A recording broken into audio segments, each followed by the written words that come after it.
Bien, entonces les estaba diciendo que la insuficiencia respiratoria es la incapacidad del aparato respiratorio para mantener los niveles arteriales de oxígeno y de dióxido de carbono adecuados para las demandas del metabolismo celular.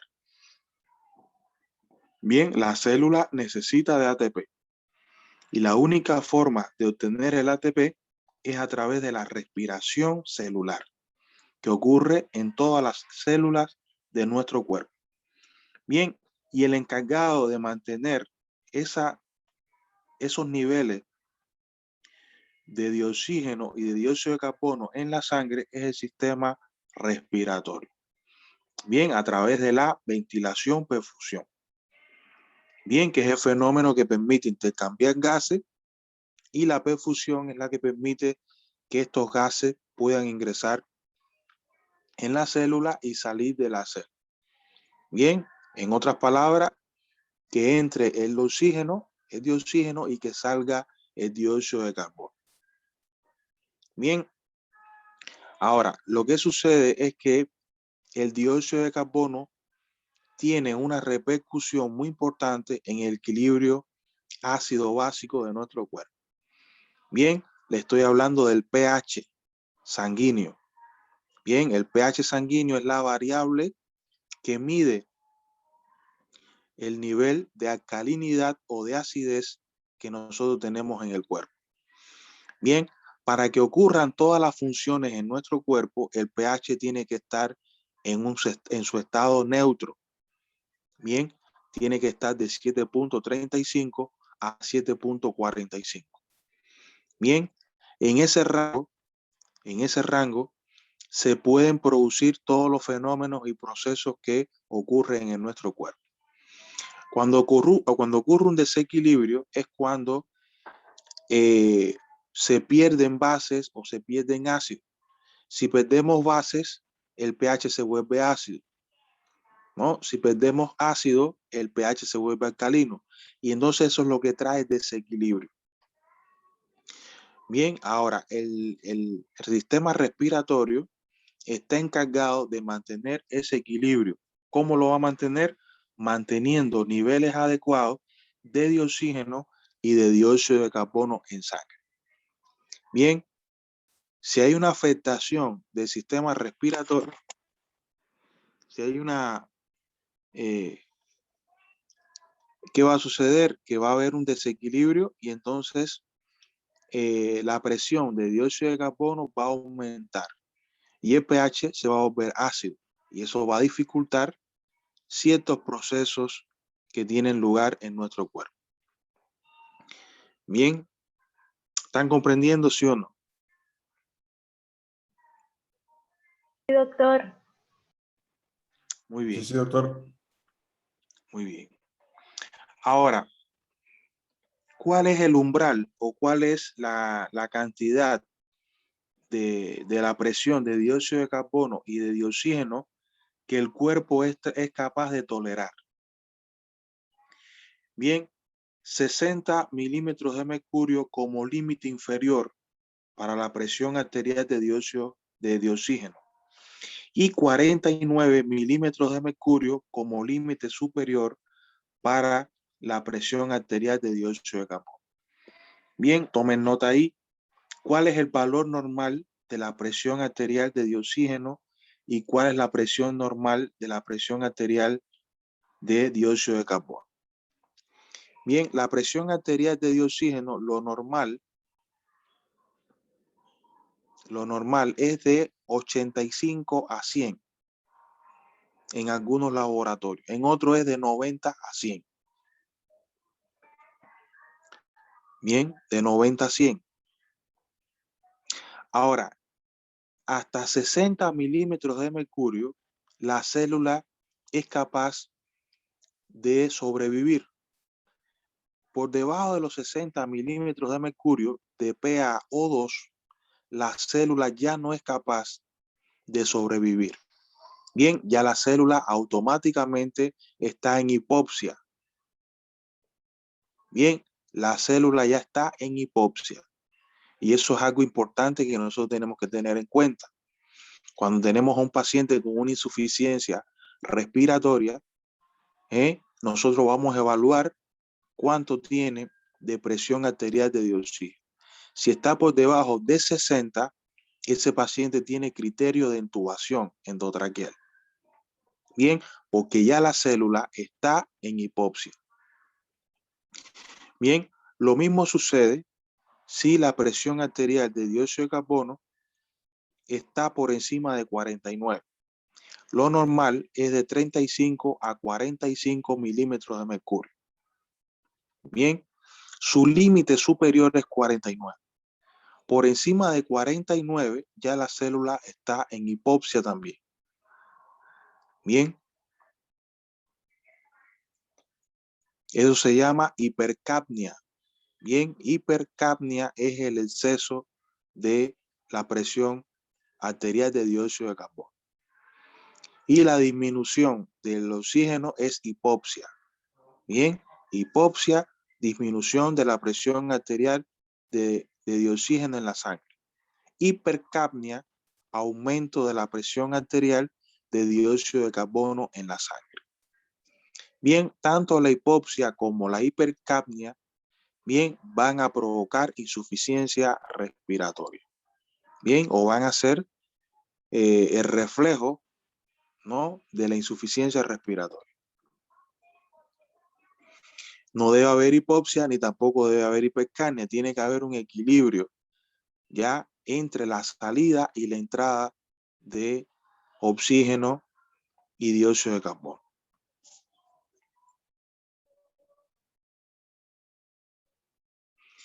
Bien, ya aquí yo solo explico acá, le digo, la elección de 60 milímetros de mercurio como umbral para la presión arterial de dióxido de carbono, independientemente del nivel normal para la edad del sujeto, se basa en la forma de la curva de disociación de la hemoglobina, que determina que sobre esta presión el contenido de oxígeno se mantiene relativamente estable y alto. Bien, en otras palabras, la célula lo tolera. Bien, la célula todavía es capaz de tolerar, pero por debajo de eso ya la célula no lo tolera. Bien, por eso es que lo llamamos como límite inferior de la presión de dióxido de carbono, de oxígeno.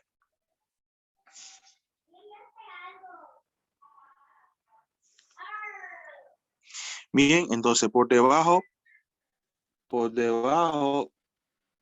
de esa saturación de oxígeno ya cae y la célula cae en hipoxia. Bien, lo mismo sucede para la presión arterial de dióxido de carbono. Bien, que al elevarse en sangre también va a provocar una disminución de la saturación de oxígeno y la célula también va a caer en hipoxia. Bien, el paciente va a tener una hipercapnia con hipoxia.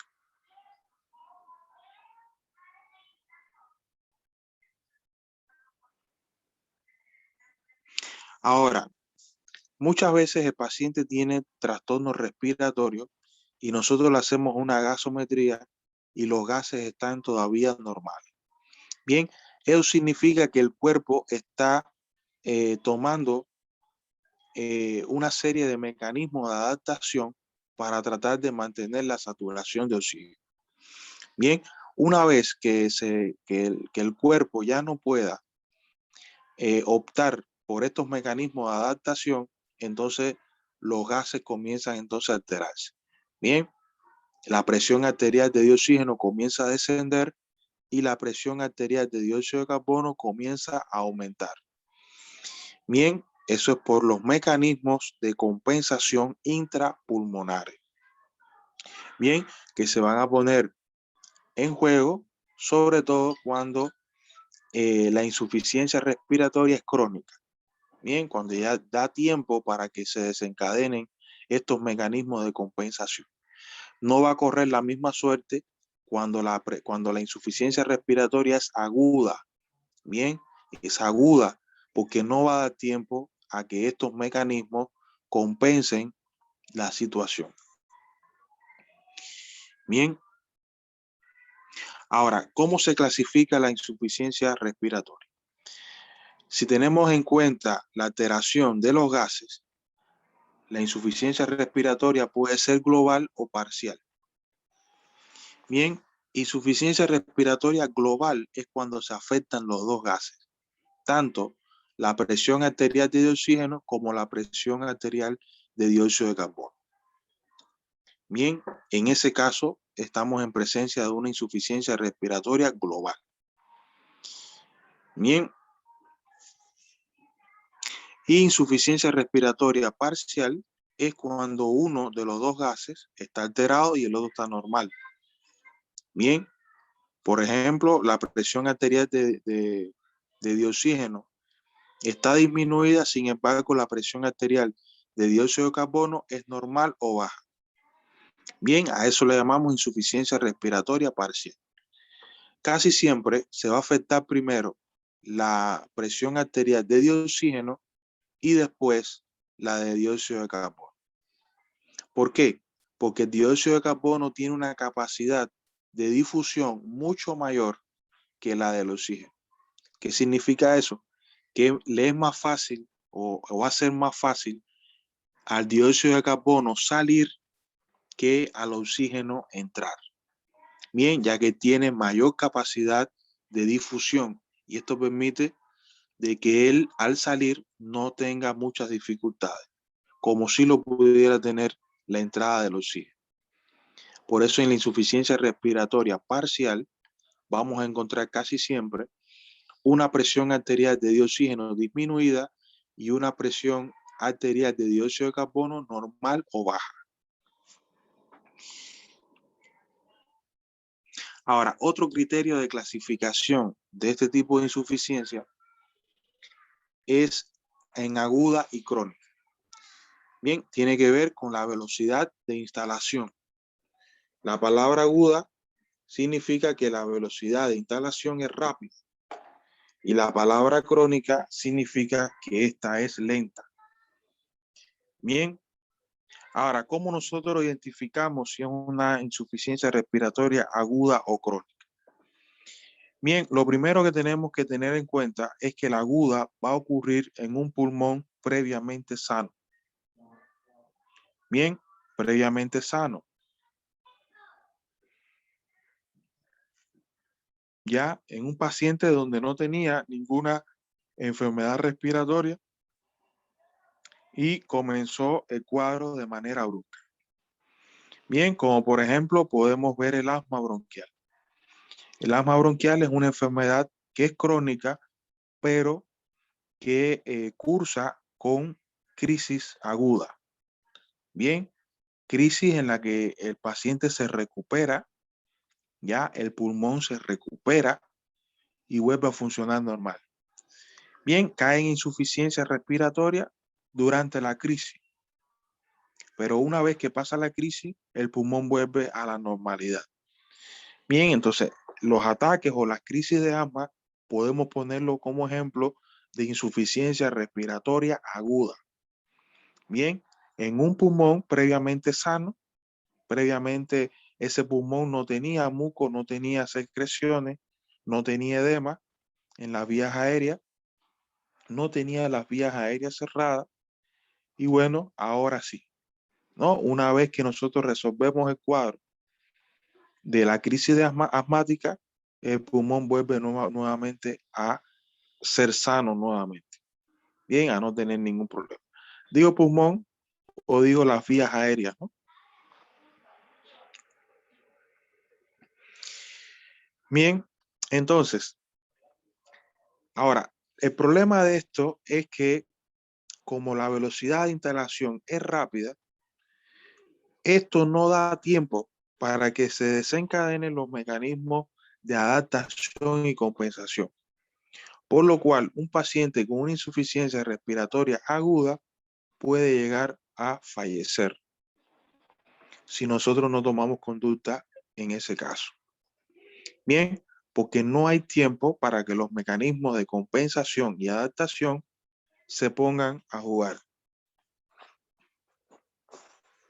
Bien, ahora, en cambio, la insuficiencia respiratoria crónica es una enfermedad que generalmente el paciente tiene ya una enfermedad de base. Doctor, ¿podría explicar de vuelta sobre la insuficiencia respiratoria aguda? ¿Qué me Ya, perdí? simplemente le dije que la insuficiencia respiratoria aguda ocurría en un pulmón previamente sano, ¿ya? Y que se llamaba aguda porque la velocidad de instalación iba a ser rápida. Le puse como ejemplo el asma bronquial, pero puede ser también, no sé, la inhalación de una sustancia tóxica. A producirse la inhalación de una sustancia tóxica, se produce un proceso de inflamatorio, donde hay edema y donde hay cierre de las vías aéreas. Al haber el cierre de las vías aéreas, el oxígeno no consigue entrar y el dióxido de carbono no consigue salir, por lo cual se produce una hipoxia y un hipercambio. Y el paciente cae en una insuficiencia respiratoria aguda. Bien, si nosotros no tomamos carta en el asunto, el paciente puede llegar a fallecer. ¿Ya? ¿Por qué? Porque al instalarse de manera rápida, no da tiempo para que se adopten los mecanismos de compensación y adaptación. Bien, ¿cuáles son esos mecanismos de compensación y adaptación? La propia hipoxia, cuando la célula está en hipoxia, eso representa un estímulo para que la médula ósea comience a fabricar nuevos eritrocitos. Bien, con el objetivo de cargar mayor cantidad de oxígeno. Mientras más eritrocitos, va a haber más hemoglobina y va a haber más carga de oxígeno. Bien, la frecuencia respiratoria aumenta, la frecuencia cardíaca aumenta y eso facilita que llegue mayor aporte de oxígeno y nutrientes a la célula. Bien, entonces eso como mecanismo compensador va a solucionar el problema, pero eso no ocurre de manera inmediata. Eso requiere un tiempo que no existe en la insuficiencia respiratoria aguda, ya que es de instalación muy rápida y no da el tiempo para que se desencadenen estos mecanismos de compensación. Bien, ahora en la insuficiencia respiratoria crónica, sí, porque la instalación es lenta, la instalación va a ser de manera paulatina, significa poco a poco, bien, y al hacerlo poco a poco, eso le da la posibilidad al cuerpo de adoptar estos mecanismos de adaptación y compensación. Bien, le da tiempo a que la médula ósea produzca eritrocitos, aumente la cantidad de eritrocitos y de hemoglobina y que se pueda cargar mayor cantidad de oxígeno. Por otra parte, el sistema respiratorio y el sistema circulatorio se van a encargar de facilitar la llegada de ese oxígeno a todas las partes del cuerpo. Esa es la diferencia que hay entre una insuficiencia respiratoria aguda y una insuficiencia respiratoria crónica. Bien, por ejemplo, el EPOC, la enfermedad pulmonar obstructiva crónica, no ocurre de la noche a la mañana. Bien, se va instalando de manera paulatina. Y eso permite la activación de estos mecanismos de compensación.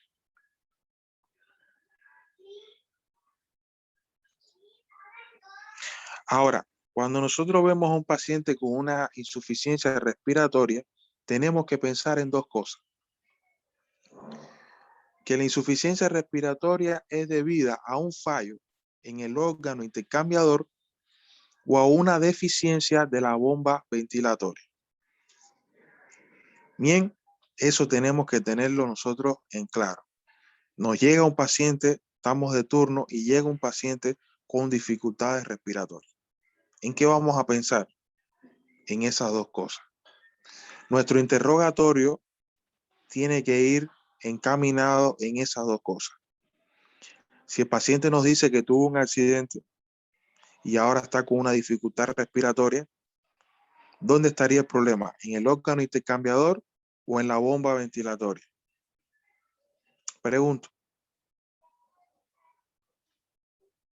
El paciente tiene un accidente. ¿Dónde está el problema?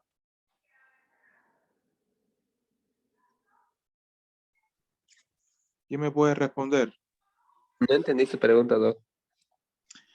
Le estoy diciendo que la insuficiencia respiratoria puede ser debido a qué? A un fallo en el órgano intercambiador o a una deficiencia de la bomba ventilatoria. Si el paciente sufre un accidente, ya llega un paciente en un accidente, ¿qué pudiera estar afectado ahí? ¿El órgano intercambiador o la bomba ventilatoria? Doctor, pero La ¿qué bomba tipo ven- de accidente? ¿Mm? De accidente? Eso es lo que yo quiero que ustedes me digan. Yo quiero que ustedes lleguen ahí. A ver, Evelyn. Pero es que depende, digamos que si tiene un accidente o una hemorragia cerebrovascular, va a estar afectado el bulbo raquídeo. Y entonces, si está afectado el bulbo raquídeo, ¿cuál de estos dos componentes está afectado? ¿La bomba ventilatoria o el órgano intercambiador? Sería la bomba. La bomba ventilatoria. Muy bien, muy bien. Sígueme diciendo otro ejemplo. Me Pues dijiste que depende. depende. Depende, Depende, ¿no? porque resulta que si estamos hablando del órgano intercambiador, ahí están los pulmones, y si Ya, estamos hablando de la bomba ventilatoria, ahí hay más cosas. claro, Más cosas escúchame, pero en ustedes general. tienen a un paciente con un accidente. Trajeron a un paciente con un accidente. Tú me dices que las probabilidades de tener una insuficiencia respiratoria pudiera ser por una afectación en el bulbo, por un traumatismo craneoencefálico sufrido durante el accidente. No, eso está muy bien, que afecta a la bomba ventilatoria. Muy bien. ¿Qué otras cosas? ¿Pudiera estar afectado el órgano intercambiador también? ¿Es un accidente? ¿Sí o no?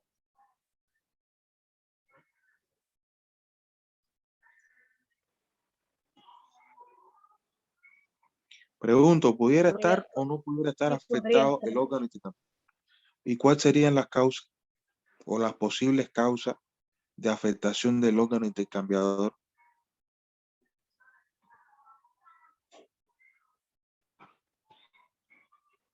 Esto de las condiciones de dificultades respiratorias, ¿verdad? Entonces, En los dos casos va a haber dificultades respiratorias, tanto con afectación del órgano o como afectación de la bomba, ¿ya? Pero yo lo que quiero saber ahora, si un paciente accidentado pudiera tener afectación del órgano intercambiador también.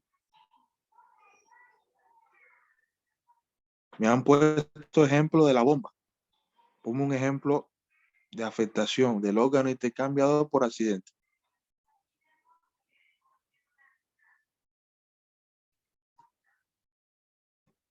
pensando,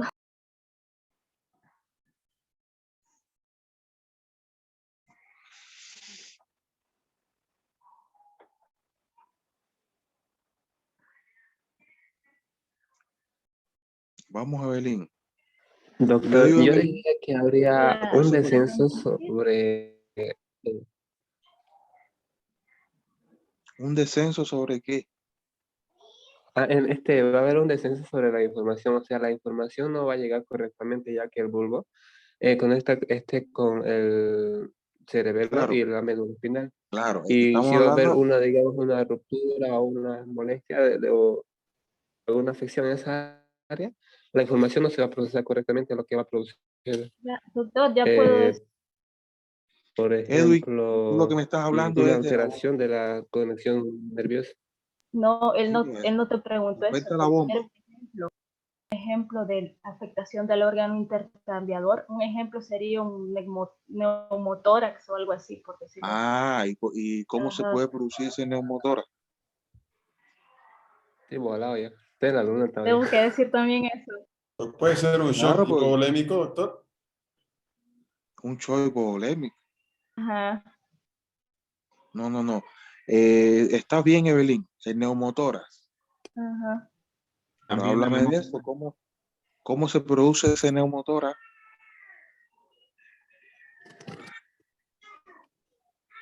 Tengo que decir todo el proceso. No, no es todo el proceso. Puede ¿Cómo ser se a través de produce? un accidente automovilístico. Ya, y es sencillo, es sencillo. El paciente se accidentó, ¿eh? Se fracturó 4 costillas y una de ellas perforó al pulmón. Ya, al perforar el pulmón salió aire al espacio pleural y produjo un neumotórax. Entonces, Entonces no va a haber una ahí tiene, ventilación correcta. exacto, Ah, ahí tenemos una afectación de la bomba y también del órgano intercambiador, porque esa presión negativa en las pleuras van a impedir la expansión de los pulmones. El pulmón se va a colapsar y no va a poder haber intercambio. Y al mismo tiempo, las fracturas costales que tiene el paciente no van a permitir la expansión torácica durante la inspiración. Entonces, eso es un evento que afecta tanto al órgano intercambiador como a la bomba ventilatoria. Los dos están afectados. O el paciente se accidentó y el mismo impacto, no sé, partió una pieza, un cuerpo extraño en el vehículo donde andaba, en la motocicleta, y el paciente se lo tragó y se fue por las vías aéreas. Eso va a afectar al órgano intercambiador directamente, porque eso va a provocar una atelectasia. Ese cuerpo extraño se va a enclavar en un bronquiolo y va a afectar y va a provocar una atelectasia. Entonces el paciente viene con mucha falta de aire, con sensación de muerte inminente, porque tiene un cuerpo extraño atravesado de las vías aéreas. Bien, entonces ahí hay directamente una afectación del órgano intercambiador. El paciente tuvo un accidente, tiene una hemorragia y está tragando sangre. Pero la sangre no solamente se está yendo por el esófago, también se va por las vías aéreas y el paciente se asfixia con su propia sangre. Eso también afecta al órgano intercambiador. Bien, el paciente se ahoga en su propia sangre. Bien, el paciente sufrió un traumatismo cráneoencefálico ya y comenzó a vomitar. Bien, hay un aumento de la presión intracraniana y el paciente comienza a vomitar. Como está inconsciente el paciente, se traga su propio vómito. El vómito se va por las vías aéreas y provoca una broncoaspiración, ¿no? Provocando la broncoaspiración y la asfixia de ese paciente con su vómito. Fíjense cuántas cosas pueden afectar al órgano intercambiador durante un accidente. Bien, por afectación directa del pulmón o afectación directa de cualquiera de los órganos respiratorios, ya sea la tráquea, ya sean los bronquios. Bien, ya sea la propia faringe o la orofaringe, bien, que también puede ser ocluida por un cuerpo extraño o por propia parte de, no sé, una fractura de maxilar igual y que se trae un pedazo de maxilar. Todas esas cosas pueden suceder durante un accidente. Bien, me alegré cuando Evelyn me dijo, depende. Entonces, esa era la respuesta correcta. Depende, ¿no? Depende de la afectación que provoque el accidente. Depende de las lesiones que provoque el accidente, que pueden afectar a la bomba ventilatoria, al órgano intercambiador o a ambos. Bien, o a ambos durante ese traumatismo. Bien, ese es un buen pensamiento, un buen pensamiento. Y nuestra Doctor, actuación tiene que ir encaminada doctor, en ese pensamiento. ¿Sí? ¿y qué pasa con las personas de obesidad mórbida? Con la persona con obesidad mórbida Si por y ejemplo, los mire, problemas respiratorios. si por ejemplo cuando yo estaba en Buenos Aires, ¿no? Conocí a una familia que prácticamente todos eran obesos y su padre aproximadamente como 250, 300 kilos por ahí. ¿Ya? Y ellos tenían muchísima dificultad para poder respirar cuando dormían y roncaban como Uf, Ah, como es, Poti. el problema es que eso se llama apnea del sueño. La apnea del sueño es muy frecuente en los pacientes obesos. Bien, durante el sueño se produce una relajación y eso provoca de que por instante el paciente deja de respirar. Bien, entonces eso hace que el paciente emita ronquidos y que tenga dificultades respiratorias durante el sueño. Se llama apnea del sueño, muy frecuente en los pacientes obesos. Bien, cuando aumenta sobre todo el diámetro abdominal.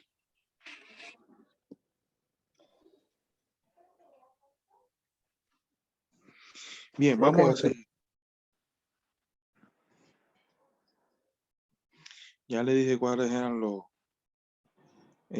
componentes, ¿no? Los componentes de la bomba ventilatoria. El bulbo, los nervios, la caja torácica, el diafragma.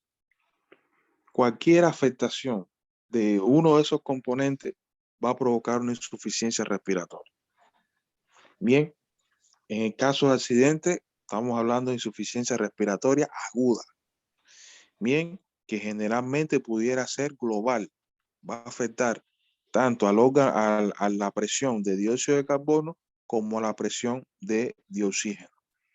Bien, es muy, pero muy raro que sea parcial la insuficiencia respiratoria. En el caso de accidente, ¿no?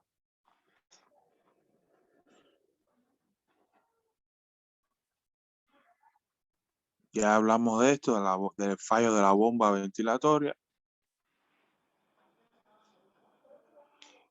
Al producirse, por ejemplo, vamos a suponer que el paciente sufre un traumatismo cráneoencefálico. Se afecta el bulbo. Al afectarse el bulbo, no hay conexión del bulbo con el sistema nervioso periférico. Por lo tanto, los músculos accesorios no van a recibir estímulo. Al no recibir estímulo, los músculos respiratorios, el tórax no va a poder expandirse. Y si el tórax no se expande, no va a haber ventilación. ¿Qué tenemos que hacer nosotros en ese caso? ¿Qué Un tenemos que hacer? ventilador, un Hay ventilador que conectar al mecánico. paciente a un ventilador mecánico. Hay que hacer una intubación endotraqueal. Conectarle un tubo y entonces provocar inspiración y expiración forzada. Bien, forzar a ese pulmón a tener inspiración y expiración. Bien, teniendo al paciente conectado a un ventilador mecánico hasta que podamos resolver la situación que tiene. Bien, eso lo vamos a tener que hacer en cualquier caso de insuficiencia respiratoria aguda. Bien, o insuficiencia respiratoria crónica con cuadros de agudización que puede ocurrir. Bien, si vemos que la presión arterial de oxígeno está muy baja y está por debajo de 60 y la de dióxido de carbono está por encima de 49, ya tenemos que meterle tubo a ese paciente. Bien, aunque el valor normal de la presión arterial de dióxido de carbono es de 35 a 45. Bien, hasta 49 nosotros lo vamos a esperar. Si pasa a los 49, ya le metemos el tubo. Bien, nosotros tenemos un oxímetro en mano. El oxímetro permite calcular la saturación de oxígeno. La saturación de oxígeno es de 95 a 100. Si la saturación de oxígeno es de 95 a 100, significa que la presión arterial de dióxido de carbono está entre 35 y 45.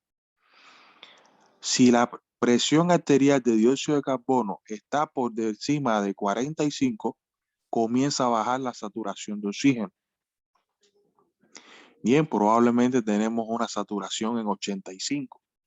Si está en 49, ya la saturación de oxígeno está muy baja. Bien, muy baja. Y ya eso tiene criterio de intubación. Bien, lo que primero nosotros lo que podemos hacer es colocarle una mascarilla al paciente o un catéter nasal con oxígeno, bien, al 5%, a 5 litros por minuto. Si vemos que la saturación de oxígeno aumenta, lo podemos mantener solamente con oxígeno por catéter. Bien, eso va a ser más factible cuando es por afectación del órgano intercambiador. Bien, vamos a poder provocar. Si es por afectación del órgano, de la bomba ventilatoria, probablemente el paciente no resuelva con el catéter nasal o con la mascarilla. Bien, en esos casos vamos a tener que solucionar el problema. Si es por una fractura de costilla, vamos a tener que elevar esa costilla y vamos a tener que meterle el tubo. Bien, cuando ya el paciente se estabilice y vemos que puede estar sin el tubo, entonces le quitamos el tubo y continuamos con catéter nasal o con mascarilla. Bien, si nosotros le quitamos la mascarilla o disminuimos el oxígeno y vemos que la saturación comienza a descender, entonces tiene que seguir con el oxígeno puesto. Bien, hasta que el paciente sea capaz de saturar sin necesidad de la oxigenoterapia. Bien, eso es muy, pero muy importante, sobre todo en lo que estamos viviendo ahora, que es la pandemia que estamos viviendo del coronavirus. Bien, la insuficiencia respiratoria ahora está en el boom. Bien, está en el boom de todos los centros médicos. Bien, ¿por qué? Porque ese es el evento que se produce en un paciente con coronavirus, la insuficiencia respiratoria. Bien, la cual tiene que ser corregida, por lo que ya ustedes saben. Bien, afecta directamente al equilibrio interno del cuerpo, al equilibrio ácido-básico y va a provocar otros defectos en otras partes del cuerpo, sobre todo en el sistema nervioso. Bien, es veneno para el sistema nervioso. Muy bien. Bien. Ya le dije que la hipoventilación va a provocar hipercapnia y secundariamente hipoxia. Bien. Cuando se afecta la bomba, se produce eso.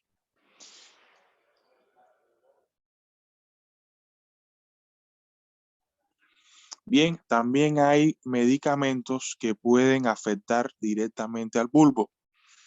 Bien, esos medicamentos pueden ser los barbitúricos, bien, intoxicación por opiáceos, algunos antiinflamatorios que también pudieran deprimir al centro respiratorio.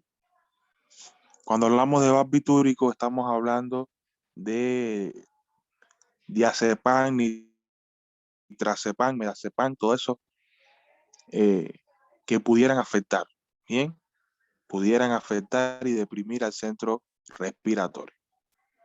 Hay que tener cuidado a la hora de utilizar estos fármacos.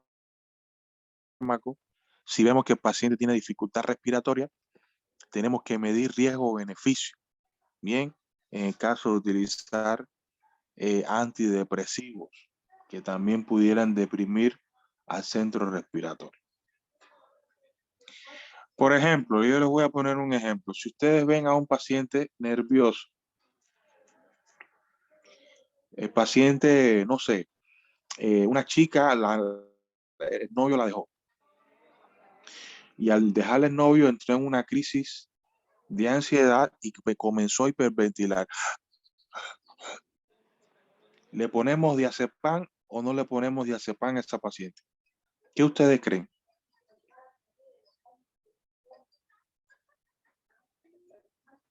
¿Le ponemos un diazepam o no?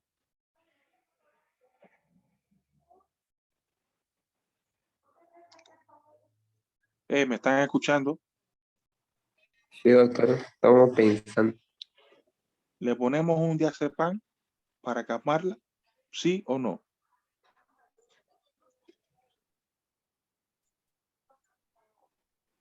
Yo diría que sí, pero mm, Tengo ciertas dudas, doctor. ¿Tú le pondrías o no le pondrías, Paco? Eu poderia. ¿Eh? Eu sim. Tú Ani le pones un diazepam. Tú, Paco, ¿qué haces?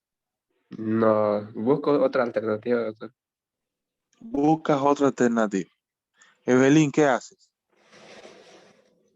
No sé, tiene que darme más información.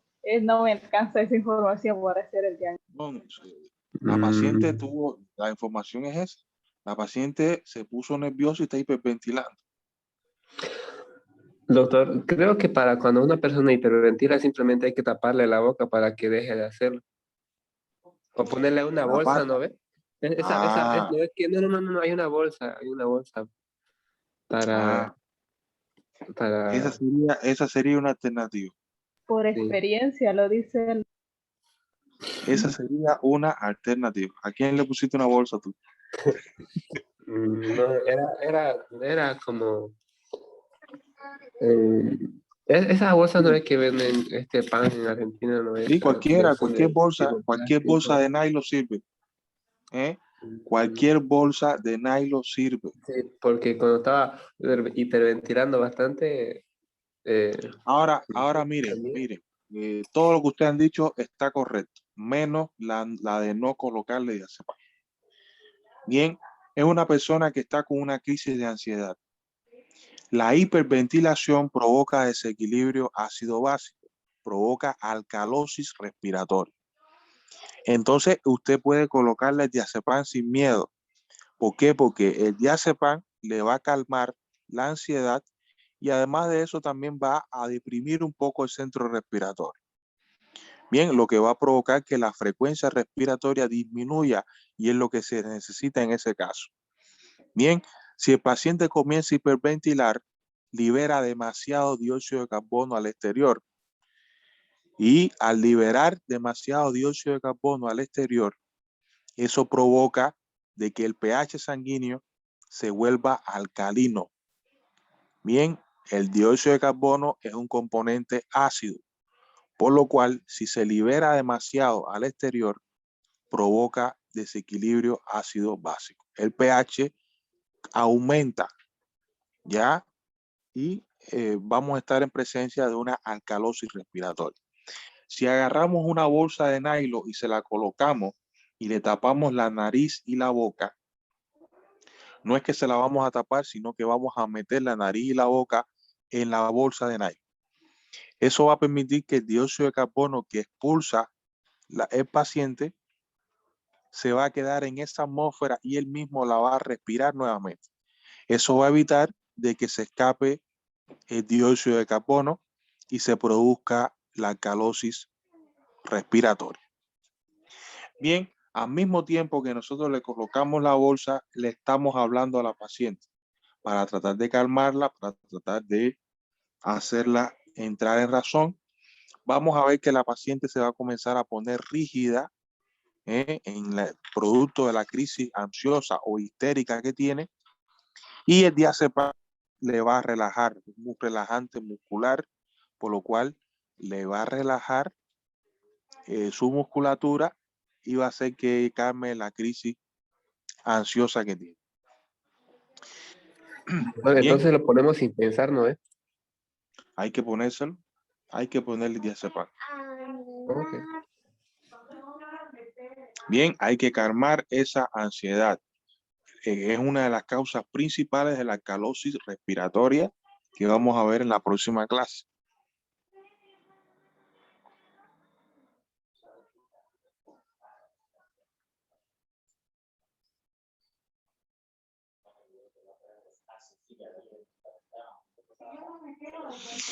Bien, aquí les dejo un cuadro para terminar ya. Les dejo un cuadro de las principales causas agudas y crónicas cuando hay falla en el órgano intercambiador y cuando hay falla en la bomba ventilatoria. Bien, por ejemplo, agudas, ¿cuáles pueden ser? Síndrome de distrés respiratorio del adulto, que ya les expliqué.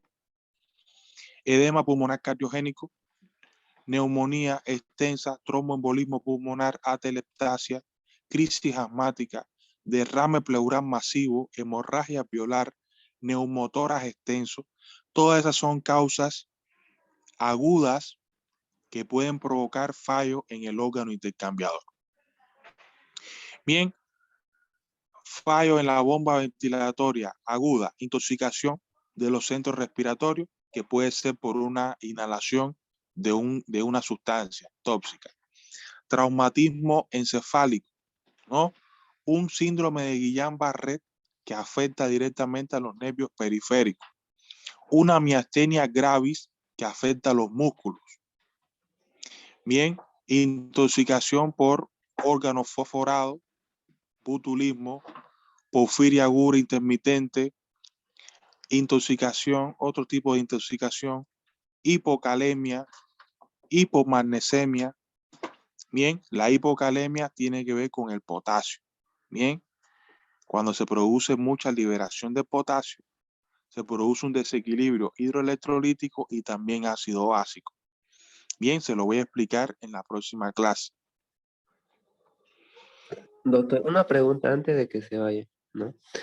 En el botulismo, doctor, ¿qué pasa ahí?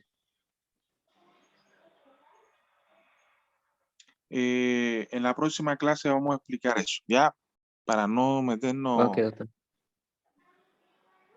En la próxima clase vamos a explicar todo esto de botulismo, hipocalemia, hipomagnesemia. Vamos a hablar, le voy a hablar de desequilibrio ácido básico y un poquito de hidroelectrolítico, ya, para más o menos insertarlos los dos. Bien, Ok, en doctor. cuanto a las causas crónicas, tenemos la fibrosis pulmonar difusa como causa aguda. Bien, y como causa crónica, causa crónica pulmonar, por falla del órgano intercambiador. Y de la bomba ventilatoria crónica pudiera ser por muchas cosas. Toracoplastía, que es una cirugía del tórax, cifoescoliosis, bien, que la cifoescoliosis no es más que un tipo de escoliosis, apnea del sueño, la que ocurre en los pacientes obesos, que le expliqué, hipoventilación alveolar primaria, esclerosis lateral amiotrófica, bien, la famosa ELA, bien, y las distrofias musculares. Bien, las distrofias musculares, en la próxima clase le voy a hablar también de las principales. Sí, Duchenne, Becker, que son las principales distrofias musculares. Bien, también vamos a hablar un poquito de la fibrosis quística o la fibrosis pulmonar en la próxima clase. Bien, eso es todo por hoy. De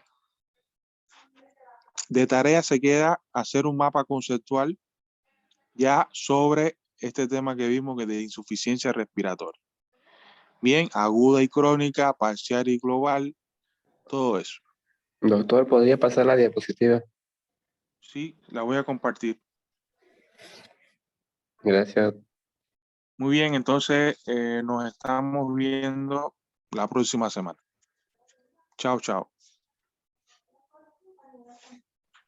Hasta luego, doctor. Hasta luego, hasta luego.